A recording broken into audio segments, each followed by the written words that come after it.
السلام عليكم ورحمة الله تعالى وبركاته. أعوذ بالله من الشيطان الرجيم. بسم الله الرحمن الرحيم.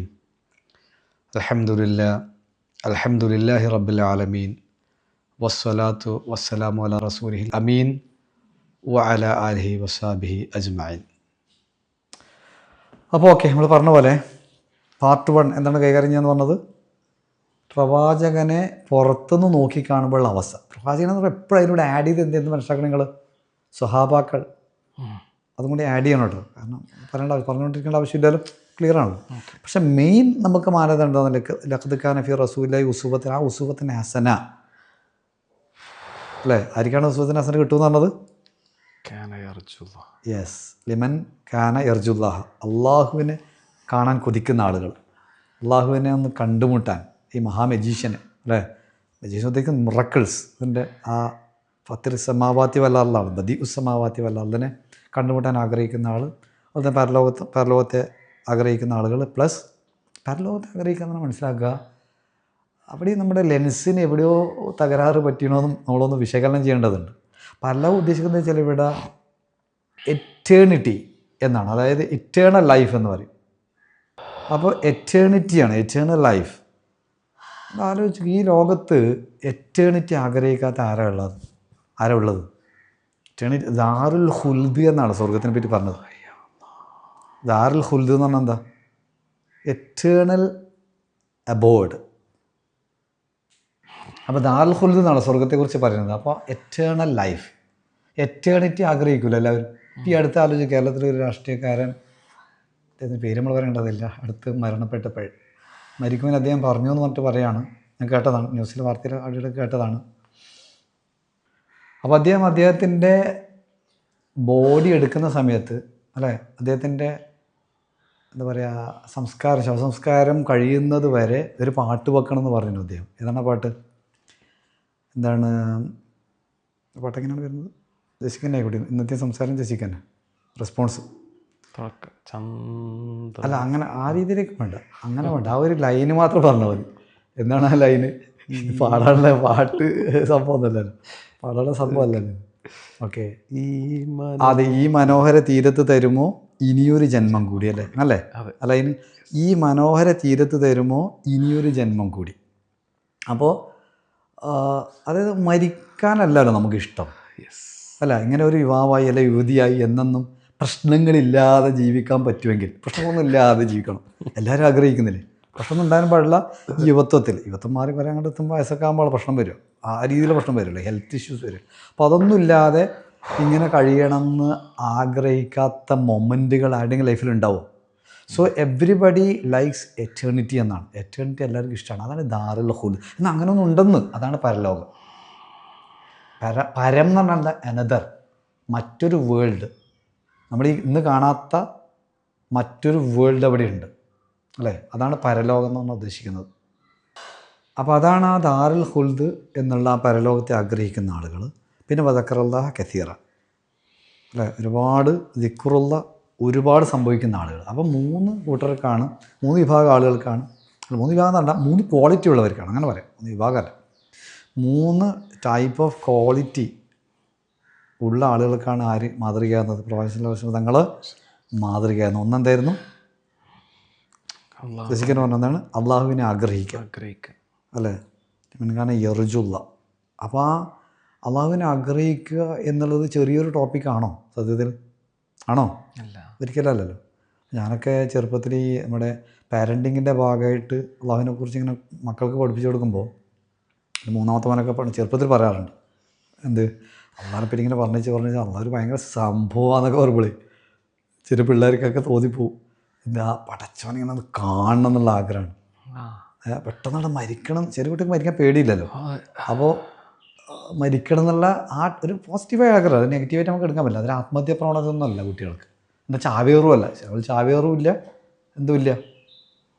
Bomb ചാവേറെന്ന് പറഞ്ഞാൽ അറിയില്ല, അതൊന്നും ഇസ്ലാമിലില്ലല്ലോ, ഓക്കെ, ഫേക്കല്ലേ. അപ്പോൾ അതേപോലെ തന്നെ എന്തില്ല, ആത്മഹത്യയില്ല. നമ്മൾ സ്വയം കൊല്ലാൻ പാടില്ല, മറ്റുള്ളവരും കൊല്ലാൻ പാടില്ല. ഓക്കെ, അത് ഭരണാധികാരികൾക്ക് അതിൻ്റേതായ നിയമങ്ങളൊക്കെ പാലിച്ച് അതിൻ്റേതായ ആളുകളെ പണിഷ്മെൻ്റ് ഭാഗം നല്ലത് വ്യക്തിതലത്തിലൊന്നുമില്ല, കുടുംബം, വ്യക്തി, സമൂഹത്തിലൊന്നുമില്ല. ഓക്കെ, ഞാൻ പറഞ്ഞു വന്നത് അപ്പോൾ അത്രയും ഡീപ്പ് സബ്ജക്റ്റാണ് ശരിക്കും എന്ത് അള്ളാഹുവിനെ ആഗ്രഹിക്കുക എന്നുള്ളത്. അപ്പോൾ അത് സംഭവിക്കണം, നമുക്ക് ഉറക്കണം. അത് ശരിക്കും എൻ്റെ പ്രയോറിറ്റി, എൻ്റെ ആഗ്രഹങ്ങളുടെ പ്രയോറിറ്റി അള്ളാഹുവിന് ആയോ ഇല്ലയോ? അങ്ങനത്തെ ആളുകൾക്കാണ് റസൂലിന് മാതൃകയുള്ളൂ. അതാണ് ആ മന്ന്. ആർക്കാണ്? ലിമൻ കാന യർജുല്ലാഹ്. പിന്നെന്താണ്? വല്യൗമിൽ ആഖിർ, എറ്റേണിറ്റി ആഗ്രഹിക്കുകയാണ്. ദാറുൽ ഖുൽദ്, സമാധാന ശാന്തിയുടെ അങ്ങനത്തെ ഒരു എറ്റേണൽ ലൈഫ്. അപ്പോൾ അത് ഉറക്കണം. അവർക്കാണ് എന്തുള്ളത്? പരലോകവും ഉറക്കുന്നവർക്കാണ് എന്നുള്ള റസൂൽ മാതൃക ചെയ്യുന്നത്. പ്ലസ് ലാസ്റ്റ് ദക്കറുള്ള കസീറ, ദിക്കറുള്ള ഒരുപാട്. അപ്പോൾ മൂന്നും ഡീപ്പായിട്ടുള്ള വൈഡായിട്ടുള്ള മഹാകടൽ പോലെയുള്ള മഹാ സബ്ജക്റ്റാണ്. നമ്മളിപ്പോൾ അതിലേക്ക് പോകുന്നില്ല. നമ്മുടെ വിഷയം അതല്ല. നമ്മുടെ വിഷയം എന്താണ്? ഇപ്പം പാർട്ട് 1 എന്താണ് വിഷയത്തിൻ്റെ പേരെന്തിനും പറഞ്ഞത്? പ്രശ്നങ്ങളെ പ്രശാന്തിയാക്കി മാറ്റുന്ന രാസവിദ്യ അഥവാ ആൽക്കെമി. അപ്പോൾ അതിലെ പാർട്ട് 1 ഞാൻ ഓൾറെഡി സൂചിപ്പിച്ചിരുന്ന ഇൻട്രൊഡക്ഷനിൽ എന്താണ്? പ്രവാചകൻ സല്ലല്ലാഹു അലൈഹി വസല്ലമയെ പുറത്തുനിന്ന് കാണുമ്പോഴുള്ള, നിരീക്ഷിക്കുമ്പോൾ, അല്ല പുറത്തുനിന്ന് കാണുന്ന ഒരു ലെൻസിലൂടെ കാണുമ്പോഴുള്ള അവസ്ഥകൾ ഞാൻ സൂചിപ്പിച്ചിരുന്നു ഇൻട്രൊഡക്ഷനിൽ. എന്താണ്? ജനിച്ചു വന്നത് എങ്ങനെയാണ്? യത്തീമായിട്ടാണ്. നമ്മൾ എത്ര പേര് യത്തീമായിട്ട് ജനിച്ചിട്ടുണ്ട്? വളരെ അപൂർവ ആളുകളിലുണ്ടാവുള്ളൂ, വളരെ അപൂർവമുള്ളൂ. അപ്പോൾ യത്തീമായിട്ട് ജനിക്കുക എന്നുള്ളത് ഒരു പ്രശ്നമാണോ അല്ലയോ? ജസിക്കന്നെ പറയും, പ്രശ്നമാണോ അല്ലയോ? പ്രശ്നമല്ലേ, തീർച്ചയായിട്ടും. അപ്പോൾ ആ പ്രശ്നത്തോടു കൂടിയാണ് പ്രവാചകൻ ഈ ലോകത്തേക്ക് സല്ലല്ലാഹു അലൈഹി വസല്ലം തങ്ങൾ ഈ ലോകത്തേക്ക് വരുന്നത്. അപ്പോൾ പ്രശ്നം നമ്പർ 1 ആയി. പിന്നെ കുറച്ച് ഏതാനും മാസം ശേഷം ആരും കൂടി മരിക്കുകയാണ്. വഫാത്താവാണ് ആര്? സ്വന്തം ഉമ്മ, മാതാവ് മരണപ്പെടുകയാണ്. അന്നാ ബീവി മരിക്കുകയാണ് അല്ലേ? അപ്പോൾ ഡബിൾ യത്തീം എന്ന് പറയാം നമുക്ക്. അപ്പോൾ ഡബിൾ യത്തീം എന്ന് പറഞ്ഞാൽ പ്രശ്നം കൂടുതലാണല്ലോ. നമ്മൾ എത്ര പേരുണ്ട് ഡബിൾ യത്തീമായിട്ട് വന്നവർ? ഒരു പ്രശ്നമല്ലേ? അപ്പോൾ ജനിക്കുമ്പോൾ തന്നെ പ്രശ്നം ആരംഭിക്കുകയാണ്. അതേപോലെ തന്നെ ഞാൻ നേരെ സൂചിപ്പിച്ചു ഇൻ്റർവ്യൂവിൽ, എന്താണ്? മറ്റുള്ളവരുടെ വീട്ടിലാണ് പോയിട്ട് ജീവിക്കേണ്ടി വരുന്നത്. അവിടെ നിന്നാണ് ഭക്ഷിക്കേണ്ടി വരുന്നത്, അവിടെ നിന്നാണ് ഉണ്ണേണ്ടി വരുന്നത്. ആദ്യം അബ്ദുൽ മുത്തലിബിൻ്റെയും അതുപോലെ തന്നെ പിന്നീട് 2 വർഷങ്ങൾക്ക് ശേഷം അവരുടെ വീട്ടിലാണ് വരുന്നത്. അബൂ താലിബിൻ്റെയൊക്കെ വീട്ടിലാണ് പ്രവാചകൻ സല്ലല്ലാഹു അലൈഹി വസല്ലം വളരുന്നത് ആ കാലഘട്ടത്തിൽ, ചെറുപ്പത്തിൽ. ഓക്കെ. പിന്നീട് എന്താ സംഭവിക്കുന്നത്? കുറച്ച് കാലങ്ങൾക്ക് ശേഷം നമുക്കറിയാം നുബുവത്ത് കിട്ടി. അവിടെ നിന്ന് അങ്ങോട്ട് എടുക്കുക. പിന്നീട് നുബുവത്ത് കിട്ടിയ ശേഷം പ്രവാചകനായി ശേഷം എന്താ സംഭവിക്കുന്നത്? ഒട്ടകത്തിൻ്റെ കുടൽമാല കേട്ടില്ലേ? കഅബയിൽ പ്രവർത്തിച്ചുകൊണ്ടിരിക്കുന്ന, നിസ്കരിച്ചുകൊണ്ടിരിക്കുന്ന സമയത്ത്, സുജൂദിലായിക്കൊണ്ടിരിക്കുന്ന സമയത്തല്ലേ, ഒട്ടകത്തിൻ്റെ ചീഞ്ഞ കുടൽമാല പ്രവാചകൻ സല്ലല്ലാഹു അലൈഹി വസല്ലം തങ്ങളുടെ ആ തിരുദേഹത്തിലേക്ക്, നമ്മുടെ ഭാഷയിൽ തിരുദേഹമാണ്, അവർക്കത് ബോധ്യപ്പെട്ടിട്ടില്ല ആ സമയത്ത്, കൊണ്ടിടുകയാണ്. പ്രശ്നമാണോ അല്ലയോ? യെസ്, പ്രശ്നം. ഒട്ടകത്തിൻ്റെ കുടൽമാല നമ്മൾ നിസ്സാരാക്കരുത്. ഭയങ്കര വെയിറ്റാണ്, വലിയ ജീവിയാണ് ഒട്ടകം. സാധാ ചെറിയ ജീവിയല്ലല്ലേ. പിന്നെ ഒരു പശുവിൻ്റെ തന്നെ കുടൽമാല എത്ര വെയിറ്റ് ഉണ്ടെന്ന് വെച്ചിട്ട് അത് ഒരാളുടെ കഴുത്തിൽ കൊണ്ടിട്ടാൽ അവസ്ഥയാൽ വെച്ച് എഴുന്നേക്കാൻ പറ്റില്ല. അത്രയും പവർഫുള്ളാണ് സാധനം, അത്രയും വെയിറ്റാണത്. അപ്പോൾ അങ്ങനെ ഓരോന്നും നോക്കാം, മൊത്തം പ്രശ്നങ്ങളാണ് കാണുന്നത് അവിടെ അല്ലേ. പിന്നെ അതുപോലെ തന്നെ പ്രവാചകൻ സല്ലല്ലാഹു അലൈഹി വസല്ലമയുടെ ജീവിതത്തിൽ അനുഭവിച്ച പ്രശ്നങ്ങളിൽ ഒരു പ്രശ്നമാണ് എന്ത്? പ്രവാചകൻ ജീവിച്ചിരിക്കെ തന്നെ പ്രവാചകൻ്റെ ഒരുപാട് മക്കൾ മരിച്ചുപോയി എന്നുള്ളത് കേട്ടിട്ടുണ്ടോ സംഭവം? നമ്മൾ പലപ്പോഴും അങ്ങനെ വല്ലാതെ തന്നെ ശ്രദ്ധിച്ചില്ല. അവർ ശ്രദ്ധിച്ചാൽ തന്നെ അതിൻ്റെ ബാഹ്യവശങ്ങളാണ് നോക്കുന്നത്. അപ്പോൾ ആലോചിച്ച്, ഒരാൾ ജീവിച്ചിരിക്കെ സ്വന്തം മക്കൾ മരിക്കുക എന്നുള്ളതാണ് ഈ ലോകത്തിലെ ഏറ്റവും വലിയ ടെൻഷൻ, ദുഃഖം എന്നൊക്കെ പറയുന്ന ആളുകളുണ്ട്. മരിക്കുമ്പോഴാണ് അവർക്കുള്ളത് വേദന അനുഭവിക്കുക. നമ്മൾ പോകുമ്പോൾ നമ്മളെ മക്കൾ പോകുമെന്ന് പറയുമ്പോൾ ഇറ്റ്സ് ക്വൈറ്റ് പതറ്റിക്കൽ, വളരെ നിരാശാജനകമായ, അല്ലെങ്കിൽ വളരെ പ്രശ്നങ്ങൾ ഉണ്ടാക്കുന്ന, പ്രതിസന്ധി ഉണ്ടാക്കുന്ന ഒരു ഘടകമാണ്. അതും പ്രവാചകന് സംഭവിച്ചിട്ടുണ്ട്. പല മക്കളും എന്ത് സംഭവിച്ചിട്ടുണ്ട്, എൻ്റെ ഡീറ്റെയിലേക്ക് പേരിലേക്കൊന്നും പോകുന്നില്ല. പല മക്കളൊന്നും സംഭവിച്ചിട്ടുണ്ട്, മരിച്ചു പോയിട്ടുണ്ട് പ്രവാചകൻ ജീവിച്ചിരിക്കുക തന്നെ. അതിൻ്റെ ഹിസ്റ്റോറിക്കൽ ഡീപ്നെസ്സിലേക്ക് പോവുകയാണെങ്കിൽ പ്രവാചകന് 7 മക്കളാണ് ഉണ്ടായിരുന്നത്. അതിൽ 6 പേരും പ്രവാചകൻ്റെ ലൈഫിൽ തന്നെ മരണപ്പെട്ടുപോയി, വഫത്തായിപ്പോയി എന്നുള്ളതാണ്. അതൊരു വല്ലാത്തൊരു പ്രതിസന്ധി അല്ലേ അത്? ആലോചിച്ച് അല്ലേ? അതനുഭവിച്ചവർക്ക് അതറിയുള്ളൂ. അതിലൊന്ന് ആൺമക്കളുടെ കൂട്ടത്തിൽ ഒരാൾ Al Qasim, died in infancy, ചെറിയ കുഞ്ഞുനാളിൽ തന്നെ, ചെറിയ കുഞ്ഞായിരിക്കെ തന്നെ മരിച്ചുപോയി. Abdullah, also known as Tayyib or Tahir, died in infancy, അതും കൊച്ചായിരുന്നപ്പോൾ തന്നെ മരണമടഞ്ഞു. Ibrahim died around the age of 16 or 18 months, ഇത്രയും മാസങ്ങളെ മരണപ്പെട്ടുപോയി. അതേപോലെ തന്നെ പെൺമക്കൾ Zainab died during the prophet's lifetime. പ്രവാചകൻ്റെ ജീവിതകാലത്ത് തന്നെ മരിച്ചു. റുഖിയ അവരും പ്രവാചകൻ്റെ ലൈഫ് ടൈമിൽ തന്നെ മരിച്ചു. ഉമ്മു കുൽസും അവരും പ്രവാചകൻ ജീവിച്ചിരിക്കെ തന്നെ മരണപ്പെട്ടു.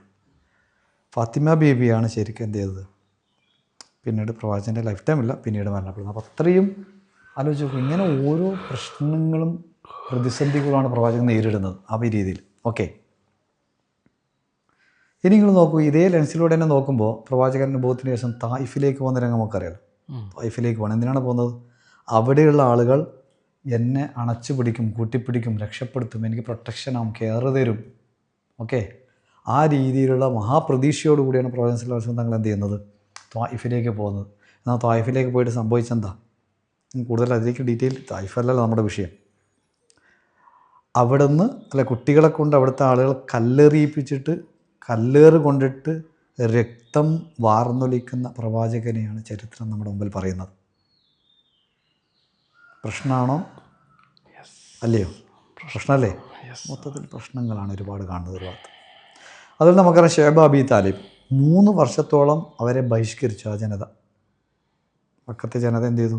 ബോയ്ക്കോട്ട് ചെയ്തിട്ട് 3 വർഷം ഷുഐബ് അബി താലിബിൽ എന്താ പറയുക, ആടെ വരിഞ്ഞ് മുറുക്കി കെട്ടിയിട്ട് ചരിത്രം പറയണത് പച്ചിലകൾ മാത്രം ഭക്ഷിച്ചിട്ട്, ഭക്ഷണം കൊടുത്തില്ല അവർക്ക്. പച്ചിലകൾ ഭക്ഷിക്കേണ്ട അവസ്ഥ വന്നിട്ട് ആടുകൾ കാഷ്ടിക്കുന്നത് പോലെ കാഷ്ടങ്ങൾ വരുമായിരുന്നു. ആ രീതിയിൽ ഓൺലി ഫുഡില്ലാതെ പച്ചിലകളാണ്. 3 വർഷം പോയിട്ട് ഒരു 30 ദിവസമാണ് നമുക്കിങ്ങനത്തെ അനുഭവം വന്നാലും ഇങ്ങനെ ഉണ്ടാവും. 30 ദിവസം നമുക്ക് ഫുഡില്ല, വെള്ളവുമില്ല, ഫുഡുമില്ല. നമ്മളെവിടെ പിടിച്ച് കെട്ടിയിടപ്പെട്ടു, അജ്ഞാത കേന്ദ്രത്തിൽ, പുറത്തിറങ്ങാൻ പറ്റുന്നില്ല, വെള്ളവുമില്ല, ഫുഡുമില്ല, ഒന്നുമില്ല. 30 ദിവസം നമുക്ക് താങ്ങാൻ പറ്റുമോ? 30 ദിവസം പോട്ടെ, ഇനി 3 മാസമാണെങ്കിലും പറ്റുമോ? പറ്റില്ല. 30 ദിവസം പറ്റുമോ? ഇല്ല. 3 ആഴ്ചയാണെങ്കിലോ? വലിയ പ്രശ്നമാവോ? നമുക്ക് പ്രശ്നമാവില്ലേ? വലിയൊരു പ്രശ്നമല്ലേ? ഇനി 3 ആഴ്ച എന്നുള്ളത് 3 ദിവസമാണെങ്കിലോ? പ്രശ്നമാണോ? അല്ലയോ? ചെറിയ പ്രശ്നമാണോ? വലിയ പ്രശ്നമല്ലേ? 3 മണിക്കൂറാണെങ്കിലും ഒരു പ്രശ്നമല്ലേ? സാധാരണ സൈക്കോളജിയിൽ പറയാറുണ്ട്, അത് പറയുമ്പോൾ നിങ്ങൾ പെട്ടെന്ന് ബോധ്യപ്പെടും. നമ്മൾ നമ്മുടെ മുറിയിൽ, സ്വകാര്യ മുറിയോ ലിവിങ് റൂം ഏതായിരിക്കട്ടെ, നമ്മൾ കിടക്കാറുള്ള, നമ്മൾ കൈകാര്യം ചെയ്യുന്ന മുറിയിൽ നമ്മൾ തന്നെ കുറ്റിയിട്ടിട്ട് ഉള്ളിൽ കിടക്കുകയാണെങ്കിൽ എത്ര മണിക്കൂർ നമുക്ക് അതിനകത്ത് ഇരിക്കാനും കിടക്കാനും പറ്റും നമ്മുടെ മുറിയിൽ. എന്നാൽ പുറത്തുനിന്ന് ഒരാൾ കുറ്റിയിട്ട് പോയാലോ എത്ര മണിക്കൂർ നമുക്ക് അതിൻ്റെ ഉള്ളിൽ പിടിച്ചെടുക്കാൻ പറ്റും? ആകെ അസ്വസ്ഥമാവും ഇല്ലയോ? നമ്മുടെ വീട്ടിനകത്തുള്ള കിടപ്പുമുറിയുടെ അവസ്ഥ ഈ പറയണത്. അവിടെ പോലും നമ്മൾ ഉണ്ടെന്ന് കുറ്റിയിട്ട് നമ്മൾ ഇഷ്ടമാണ് എത്ര മണിക്കൂർ അതിൻ്റെ അകത്ത് കൂടാം. ചിലപ്പോൾ രാവിലെ വൈകുന്നേരം വരെയൊക്കെ അതിൻ്റെ അകത്ത് ഇരിക്കാം, വൈകുന്നേരം ഭക്ഷണം കഴിച്ചിട്ടെങ്കിൽ പോലും. എന്നാൽ പുറത്തുനിന്ന് ഒരാൾ കുറ്റിയിട്ട് കഴിഞ്ഞാൽ എത്ര മണിക്കൂർ നിൽക്കാൻ പറ്റും? ഒരു സാധ്യത എത്രയാണ് ജെസിക്ക് പറയും? ഒരു സാധ്യത എത്രയാണ്? പുറത്തുനിന്നൊരാൾ പൂട്ടിയിട്ട് കഴിഞ്ഞാൽ പറ്റുമോ? മനസ്സാക്കാൻ അസ്വസ്ഥമാവില്ലേ? കിടക്കത്ത് മുട്ടിക്കൊണ്ടേയിരിക്കും നമ്മൾ. ആളെ ഭാര്യനെ വിളിക്കും, മക്കളെ വിളിക്കും, ആരെ പൂട്ടിയിട്ട് ഒരു പിടുത്തമില്ല. ആ കൺഫ്യൂഷനായി പോകും. ഓക്കെ, അപ്പോൾ ആ ഒരു സ്ഥാനത്ത് നിങ്ങൾ ആലോചിച്ച് നോക്കും. അങ്ങനെയാണെങ്കിൽ ഈ 3 വർഷങ്ങളോളം ഷുഐബ് അബി താലിബ് പ്രവാചകൻ്റെയും അതുപോലെ തന്നെ സഹാബാക്കളുടെയും മെൻ്റൽ സ്റ്റേറ്റ് എന്തായിരുന്നു എന്നുള്ളതാണ് ചോദ്യം. പുറത്ത് കാണുമ്പോൾ ഇവരൊക്കെ പിടിച്ച് കെട്ടിയിടപ്പെട്ടു, ഭക്ഷണം കിട്ടിയില്ല, പച്ചില തിന്നു, ഓക്കെ, അത് ബാഹ്യാവസ്ഥയാണ്. What was their mental state during that time? ആ ടൈമിൽ അവരുടെ മാനസികാവസ്ഥ ഉണ്ടായിരുന്നു. നമുക്ക് അതിലേക്ക് വരാം, അതാണ് അടുത്ത പാർട്ടി ചർച്ച ചെയ്യാനുള്ളത്. പിന്നെ അതുപോലെ തന്നെ പിന്നീട് അങ്ങോട്ടെന്താ സംഭവിക്കുന്നത്? കുറേ യുദ്ധങ്ങളാണ് അല്ലേ? അതറിയില്ല, യുദ്ധം എന്ന് പറഞ്ഞാൽ സുഖമാണോ? അരങ്ങാണോ? ഒരു ഉറപ്പില്ലല്ലോ ബാക്കിയായി വരും എന്നുള്ളത്. ഒരു ഉറപ്പില്ല, ഒരു ഗ്യാരണ്ടിയില്ല. യുദ്ധകളത്തിലേക്ക് പോകുമ്പോൾ തിരിച്ചു വരും എന്നുള്ള മരണം മുഖാമുഖം കണ്ടിട്ടാണ് അവസ്ഥ. അപ്പോൾ ഓരോ യുദ്ധവും, ബദർ യുദ്ധമായിട്ട്, ഉഹദായിട്ട്, ഹന്തകായിട്ട്, ഹുനൈനായിട്ട്, ഓരോന്നും പ്രശ്നങ്ങളും പ്രതിസന്ധികളും പ്രയാസങ്ങളും അറിയാലോ. നമുക്ക് ചില യുദ്ധങ്ങളൊക്കെ കിടങ്ങുകയറിയ യുദ്ധമൊക്കെ ഇല്ലേ? അതിലൊക്കെ നമുക്ക് ചരിത്രം പറയാൻ എളുപ്പമാണ്. കഥാപ്രസംഗം പാട്ടൊക്കെ പാടി ഇതെങ്ങനെ പറയാമെന്ന്, പാട്ട് പാടിയിട്ടൊക്കെ പറയാം. അങ്ങനെ എതിർക്കുകയല്ല, നമ്മളതിനെ എതിരില്ല. പക്ഷേ അതൊക്കെ എളുപ്പമാണ് കാര്യം, പ്രസംഗിക്കാൻ എളുപ്പമാണ്. പക്ഷേ ആ കിടങ്ങ് വിശന്നുകൊണ്ട് കീറുമ്പോൾ കല്ലൊക്കെ വയറ്റത്ത് കല്ല് കെട്ടിയിട്ട് അല്ലേ കിടങ്ങുകയാണ്. അപ്പുറം ഒരു പാട്ട് പാടിച്ച് ആസ്വദിക്കുക എന്നുള്ളതാണ് ചരിത്രവും ഹദീസൊക്കെ പറയണത് അല്ലേ? ആ സമയത്ത് അവർ ബൈത്ത് പാട്ടുകൾ പാടുകയും അല്ലാഹുമ്മ ലൗലാ മഹ്തദൈന എന്നുള്ളൊരു അറബി പാട്ട് പാടുകയാണ് അവർ. വലാ സല്ലൈന വലാ സദ്ദഖ്ന എന്നുള്ള പാട്ട് പാടിക്കൊണ്ടാണ് കല്ല് കെട്ടിയിട്ട് എന്ത് ചെയ്യുന്നത്, വയറ്റിൻ്റെ കല്ല് കെട്ടിയിട്ടേ അവർ ഇത് പറയുമ്പോൾ എനിക്ക് ഓർമ്മ വരുന്നത് ഗൾഫിലൊക്കെ പോയപ്പോൾ ചില എന്താ പറയുക ലേബർ വർക്ക് ചെയ്യുന്ന ആളുകളില്ലേ 10, 15, 25, 35 ഫ്ലോറിലൊക്കെ വർക്ക് ചെയ്യേണ്ടവർക്ക് 45, 50 ഫ്ലോറിലൊക്കെ വർക്ക് ചെയ്യണ്ടേ. കഠോരമായ ചൂടാണ് അവിടെ. ഞാൻ കേട്ടത്, ഞാൻ കണ്ടിട്ടില്ല ഡയറക്റ്റ്, കാരണം അവിടത്തേക്ക് ഞാൻ കയറാത്തതുകൊണ്ട് ഞാൻ കണ്ടിട്ടില്ല. 50ാമത്തെ പുതിയൊരു ബിൽഡിങ്ങിൽ നമുക്ക് കയറാൻ പറ്റില്ല, വർക്ക് നടന്നുകൊണ്ടിരിക്കുന്ന ബിൽഡിങ്ങാണ്. കേട്ടത് ഇന്ത്യക്കാരൊക്കെ ചെയ്യാറുണ്ട് അത്രേ. ചില മലയാളികളും പഴയ കാലത്ത്, മലയാളി ഇപ്പം ആ ഒരു ലെവലിലെ വർക്ക് വളരെ കുറവാണ്, ഇന്ത്യക്കാരാണ് കൂടുതൽ, പാകിസ്ഥാനികളുണ്ടാവാറുണ്ട്. അപ്പോൾ അവരൊക്കെ പ്രത്യേകിച്ച് ഇന്ത്യക്കാരൊക്കെ, ഇന്ത്യയിൽ നിന്നൊക്കെ പോയ ഇന്ത്യക്കാരൊക്കെ പെപ്സി കുപ്പിയിലൊക്കെ വാട്ടർ ബോട്ടിലൊക്കെ വെള്ളം നിറച്ചിട്ട് വയറ്റിൻ്റെ ഇവിടെയൊക്കെ ഇങ്ങനെ ഓരോ ബോട്ടിൽ വെച്ചിട്ട് അങ്ങനെ ബാക്കിൽ അടക്കം വെച്ച് കുറേ ബോട്ടിലുകൾ ചുറ്റും ഈ പട്ടാളക്കാരുടെയൊക്കെ ഇതൊക്കെ ഒരു ആയുധങ്ങളൊക്കെ ഇങ്ങനെ കെട്ടിയിട്ട് കാണും. ഇന്ത്യൻ പട്ടാളത്തിൽ നമുക്ക് ഏത് പട്ടാളത്തിനും കാണും എന്ന് പറഞ്ഞ പോലെ ഒരു പരിച പോലെ ആക്കിയിട്ട് ചുറ്റും കെട്ടിയിട്ട് ഇങ്ങനെ വലിഞ്ഞ് മുറുക്കി കെട്ടുകയാണ്. കഠിനമായ ചൂടാണ് അവിടെ. അപ്പോൾ ഈ വെള്ളത്തിലൂടെ ചൂട് വരുമ്പോൾ ആശ്വാസം കിട്ടുമല്ലോ. കുറേ കഴിയുമ്പോൾ ആ വെള്ളം പറ്റും, എന്നിട്ട് വെള്ളം മാറ്റുമെന്ന് പറയുന്നത്. അത് ശരി, എത്രത്തോളം അതിൻ്റെ കറക്റ്റ്നെസ് ഒന്നും എനിക്കല്ല കേട്ടോ, കേട്ടതാണ്, ഞാൻ കണ്ടിട്ടില്ല. ഞാൻ പറഞ്ഞതൊക്കെ പോലെ അതൊരു വലിയ പ്രയാസം, ബുദ്ധിമുട്ടല്ലേ. അതിനേക്കാൾ വലിയ പ്രയാസമാണ് വിശന്ന അവശരായിട്ട് തിന്നാനില്ലാതെ കല്ല് കെട്ടിയിട്ട് ഗഡങ്ങീറാണ്. എന്ത്, നാളെ രാവിലെ യുദ്ധം ചെയ്യാൻ പോവാണ്. ഇതെന്നുള്ള എന്തോ സംഭവിക്കാം, ജീവഹാനി സംഭവിക്കും. അപ്പോൾ ഇതൊക്കെ മൊത്തം ചുരുക്കി പറഞ്ഞാൽ ആകെ മൊത്തം ടോട്ടൽ പ്രശ്നമാണ്. അപ്പോൾ ഒരു സൈഡ് ഇതാണ്. ഇനി ഒരുപാട് എത്ര പറയണ്ടല്ലേ. നമുക്കറിയാം, പ്രവാചകനെ കൊല്ലാൻ വേണ്ടിയിട്ട് വിഷം കൊടുത്ത്, ആട്ടിൽ വിഷം പുരട്ടിയിട്ട് കൊല്ലാൻ നോക്കി. അങ്ങനെ പല പല പല പല സംഭവങ്ങളുണ്ടല്ലോ ഇവിടെ. ഞാൻ ഏതാനും എൻ്റെ ഓർമ്മയിൽ നിന്ന് പെട്ടെന്ന് എടുത്ത് പറഞ്ഞതോളൂ. എന്താണ് ഭ്രാന്തൻ എന്ന് വിളിച്ച അവസ്ഥ, കളിയാക്കുന്ന അവസ്ഥ, മജീനൂനാണ്, കാഹിനാണ്, അതേപോലെ തന്നെ മന്ത്രവാദിയാണ്, മരണക്കാരനാണ്, സമൂഹത്തിന് കളിയാക്കപ്പെടുകയാണ്. അപ്പോൾ സ്വാഭാവികമായിട്ടും മാനസികമായിട്ട് പ്രശ്നങ്ങൾ വരണ്ടേ. അതൊരു പ്രശ്നമല്ല, അത് മാനസികമായിട്ട് എന്തെന്ന് നമ്മൾ അടുത്ത പാർട്ടിൽ കൈകാര്യം ചെയ്യും. എൻ്റെ ചോദ്യം ഇതാണ്, ഇത് പ്രശ്നമാണോ അല്ലയോ? പീഡനം, ശാരീരികമായിട്ട് പീഡനം കിട്ടുന്നു അല്ലേ, സ്വാഭാവികം കിട്ടിയല്ലോ. ഖബാബർ അല്ലാണ്ട് ചേർത്ത് നമുക്കറിയാം. ഓക്കെ, സ്വാഭാവികമായിട്ട് കിട്ടും. നമുക്ക് ആദ്യം പ്രവാചകനെ തന്നെ നോക്കാം, മാതൃകയായ പ്രവാചകൻ ആദ്യം നോക്കാം. സ്വാഭാവികമായിട്ട് ആ മാതൃക തന്നെയാണല്ലോ സഹാബാക്കൾക്കുള്ളത്. അതുകൊണ്ട് അങ്ങനെ എടുത്തെടുത്ത് പറയേണ്ട ആവശ്യമില്ല. അണ്ടർസ്റ്റുഡാണ്, മഫ്ഹൂം എന്ന് പറയും അല്ലേ, മഫ്ഹൂമാണത്. ഓക്കെ, അപ്പോൾ പറഞ്ഞതുപോലെ എന്താണ്, കളിയാക്കപ്പെടുകയാണ്, കൊച്ചാക്കപ്പെടുകയാണ്. ശാരീരിക പീഡനത്തിൻ്റെ പുറമെ മാനസികമായിട്ട് പീഡനം കിട്ടുകയാണ്. ശരിയല്ലേ? ആകെ മൊത്തം ടോട്ടൽ പറഞ്ഞു കഴിഞ്ഞാൽ പ്രശ്നങ്ങളുടെ ഒരു മഹാകലവറയാണ് അവിടെ കാണുന്നത്. പ്രവാചകൻ്റെ ലൈഫ്, പ്രവാചകൻ്റെ എന്ന് പറയുമ്പോൾ ആരുടെ ലൈഫും കൂടിയാണത്. പ്രവാചകൻ ഒറ്റക്കാണ് ഇതെല്ലാം ജീവിക്കുന്നത് അല്ലല്ലോ, ആര് കൂടിയുണ്ട് എപ്പോഴും?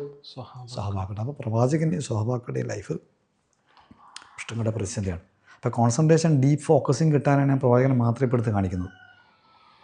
വീണ്ടും പറയുകയാണ്, പ്രവാചകൻ എന്ന് പറയുമ്പോൾ ഞാൻ എന്തുകൂടി ഉദ്ദേശിക്കുന്നുണ്ട്? സ്വഹാബാക്കളെ ഉദ്ദേശിക്കുന്നുണ്ട്. നിങ്ങളത് മനസ്സിലാക്കുക. അപ്പോൾ ആകെ മൊത്തം ടോട്ടൽ പ്രശ്നമാണ്. അപ്പോൾ ഈ പ്രശ്നങ്ങളിൽ അല്ലെങ്കിൽ ഈ പ്രശ്നവേളയിൽ പ്രവാചകൻ സല്ലല്ലാഹു അലൈഹി വസല്ലം തങ്ങളുടെ പ്ലസ് ആരുടെ സ്വഹാബാക്കളുടെ വീണ്ടും ആവർത്തിക്കുന്നത് അധികം പറയില്ല എന്ന് പറയാൻ വേണ്ടിയിട്ടാണ്. കാരണം നമ്മുടെ മെൻ്റൽ സർജറിയാണ് നമുക്ക് ഈ ക്ലാസ്സിലോട്ട് ആവശ്യമുള്ളത്. മെൻ്റൽ സർജറി, മാനസികമായിട്ടുള്ളൊരു സർജറി നമുക്ക് ആവശ്യമാണ്. ഓപ്പറേഷൻ തിയേറ്ററിൽ കൊണ്ടുപോയി ഹൃദയം സർജറി ചെയ്യുന്നത് മാനസിക സർജറി ചെയ്യുമ്പോൾ ഒന്നിലേക്കൊന്ന് ഫോക്കസ് ചെയ്യണം. ഫോക്കസ്ഡ് സർജറിയാണ്. Focusing is the secret of the success എന്നാണ്. അപ്പോൾ അതാണ് ഫോക്കസിങ്. അപ്പോൾ ഈ ഇത്രയും പ്രശ്നങ്ങളുണ്ടായിട്ട് ഇനിയും ഒരുപാടുണ്ടല്ലോ, ഞാൻ പറയുന്നില്ല. ഈ പ്രശ്നവേളയിലൊക്കെ പ്രവാചകൻ്റെ മെൻ്റൽ സ്റ്റേറ്റ് എന്തായിരുന്നു എന്നുള്ളതാണ് നമുക്ക് ഇനി അടുത്ത പാർട്ട് ചർച്ച ചെയ്യാനുള്ളത്. ഇത് പുറത്തുനിന്ന് ഒരാൾ കാണുന്ന അവസ്ഥയാണ്. ഇത് മെൻ്റൽ സ്റ്റേറ്റ് അല്ലല്ലോ, ബാഹ്യാവസ്ഥയാണ്, പുറത്തേക്ക് കാണുന്നൊരവസ്ഥയാണ്. മെൻ്റലി ആൻഡ് ഫിസിക്കലി ടോർച്ചർ ചെയ്യപ്പെട്ടു എന്നുള്ളത്, പീഡിപ്പിക്കപ്പെട്ടു എന്നുള്ളത്, പ്രശ്നത്തിലായിരുന്നു, പ്രതിസന്ധിയിലായിരുന്നു എന്നുള്ളത്. ഓക്കെ, ഇത് നമുക്ക് എന്ത് ചെയ്യും, ഇതിൻ്റെ നെക്സ്റ്റ് പാർട്ടിലേക്ക് കിടക്കാം. ഓക്കെ, അപ്പോൾ ഈ പ്രശ്നങ്ങളായിരുന്നു പ്രവാചകൻ്റെ ലൈഫിൽ കിട്ടിയത് എന്ന് പറയുമ്പോൾ വളരെ പ്രധാനപ്പെട്ട ഒരു പോയിൻ്റ് ഉണ്ട് അവിടെ. എന്താണ്? മക്കത്തുനിന്ന് സ്വന്തം ജനിച്ച നാട്ടിൽ നിന്ന് ആട്ടിയോടിക്കപ്പെട്ടല്ലോ. നമ്മുടെ നാട്ടിൽ നമ്മളെ ജനങ്ങൾ, ആ ഒരു സമൂഹം മുഴുവൻ നമ്മൾ ആട്ടി ഓടിച്ചിട്ട് വേറെ നാട്ടിലേക്ക് ഓടി പോയിട്ട് മറ്റൊരു സ്ഥലത്ത് ജീവിക്കേണ്ട അവസ്ഥ എന്നുള്ളത് പ്രശ്നമാണോ അല്ലയോ? നിങ്ങൾ ഒരാളുടെ നാട് കാണുക, ജനിച്ച വേരുകൾ അവിടെയുള്ളൂ. ആ വേര് പറിച്ചിട്ട് പോകണ്ടേ? ആ സാബളൊക്കെ പോയ ചരിത്രമൊക്കെ നമുക്കറിയാമല്ലോ, ക്ലാസ്സുകൾ കേൾക്കുന്നത് നിങ്ങൾക്ക് അറിയാതെ. എന്താണ് അവരുടെ സ്വത്തും അവരുടെ വീടും എല്ലാം അവിടെ ഇട്ടെറിഞ്ഞിട്ടാണ് അവർ പോകുന്നത്. പ്രവാചകൻ അങ്ങനെ തന്നെ വേര് പറിച്ചിട്ടാണ് പോകേണ്ട ഒരു അവസ്ഥ വരികയാണ്. അപ്പോൾ അതൊക്കെ മഹാപ്രശ്നമല്ലേ?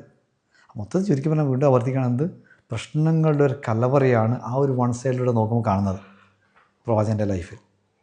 എന്നാൽ ക്വസ്റ്റ്യൻ ഇതാണ്, what was the mental condition of the prophet during all these problems? ഈ പ്രോബ്ലംസിൻ്റെ ഒക്കെ ഇടയിൽ പ്രവാചകൻ്റെ മാനസികാവസ്ഥ എന്തായിരുന്നു?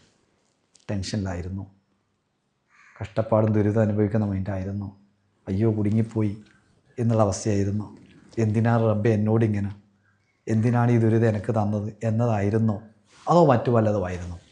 ഇനി നമ്മൾ എന്താണ് അടുത്ത പാർട്ടിൽ പ്രവാചകൻ്റെ മാനസികാവസ്ഥയുടെ ആഴങ്ങളിലേക്ക് ഇറങ്ങാൻ പോകണം. ഓക്കെ.